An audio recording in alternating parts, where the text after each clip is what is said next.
From cancer to courage. The words "it's cancer" echoed through my mind like a relentless drumbeat, each beat threatening to drown me in despair. I stared at the doctor, my world collapsing around me, the future I had meticulously planned disintegrating in an instant. But as I walked out of that sterile office, something unexpected happened. A small, stubborn spark ignited deep within me. It was a spark that whispered, "You're stronger than this," and for the first time in weeks, I felt a flicker of hope. Days turned into weeks, and the grueling treatments began.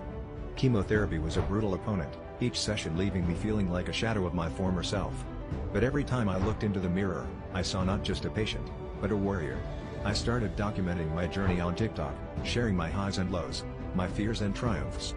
The outpouring of support from strangers around the world fueled that spark within me, turning it into a blazing fire of determination.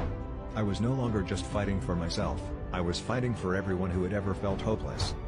As my body weakened, my spirit grew stronger.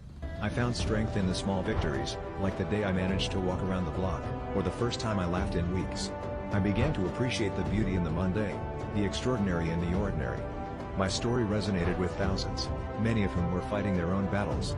They told me that my journey gave them hope, and in turn, their stories gave me strength. We were a community bound by resilience, each of us lighting the way for the other. When I finally reached remission, the celebration wasn't just for beating cancer, it was for rediscovering life's preciousness. I learned that the darkest moments can illuminate the brightest paths, and that within us all lies a spark that refuses to be extinguished. My diagnosis had shattered my world, but it also rebuilt it in ways I could have never imagined. So, if you're watching this and facing your own battle, remember, you are stronger than you think, and your spark can light the way through the darkest of times.